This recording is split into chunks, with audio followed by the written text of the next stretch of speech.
joined here by Johan from the MDH Solar team, which is a Swedish-based team, and competing in just its second Bridgestone World Solar Challenge. Johan, tell us from the team's perspective what it means to be coming back this year after your first event in 2017.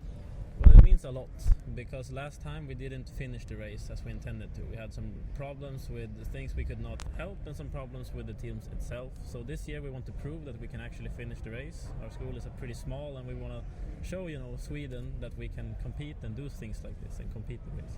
And you say showing Sweden, there are 4 Swedish teams in this year's event. Is there camaraderie or rivalry between the 4?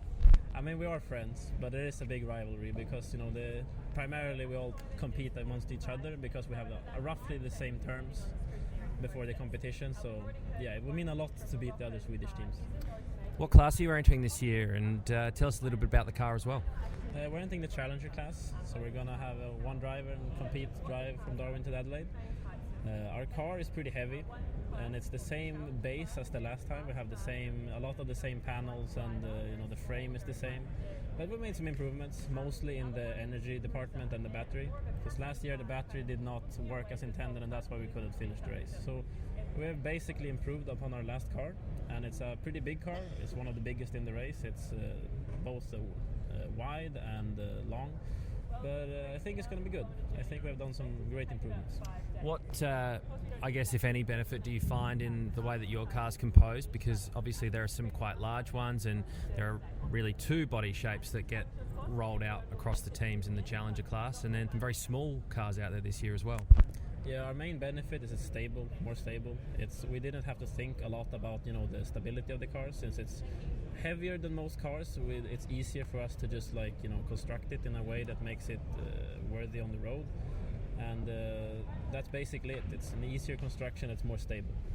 This is a team which is basically brand new compared to the one that last competed in the Bridgestone World Solar Challenge. What advantage do you get out of that? Because a lot of people have alumni or returning participants year on year. Yeah, we basically just get a fresh start. We have a completely different approach than last time, and we hope that it's a better one than last time. It should be, since they could not finish, and we've learned from their mistakes, a lot of them. So we think just the team needed to flush out the system and get a new one. So that's why we have a completely new approach. We're here at the Darwin Convention Centre for scrutineering today, and it looks like your team's about halfway through the process. How's it gone so far? We are pretty happy with the results so far. We think we should be able to come back and fix the minor problems we have.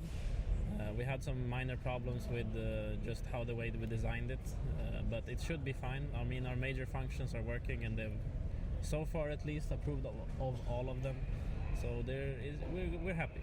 One question that we're particularly keen on understanding from Northern Hemisphere teams is that it's quite cool compared to the conditions you'll be experiencing through the Australian outback. So how do you prepare not just the car, but particularly your driver, to be ready for those Australian hot conditions? Yeah, that has been a big concern, because right now it's snowing in Sweden actually. So what we've been trying to do is just, as soon as we come here, just experience it all and see how it is. And we've put a lot of focus on the ventilation in the car and how the driver is going to feel, because it's going to be like a greenhouse in there.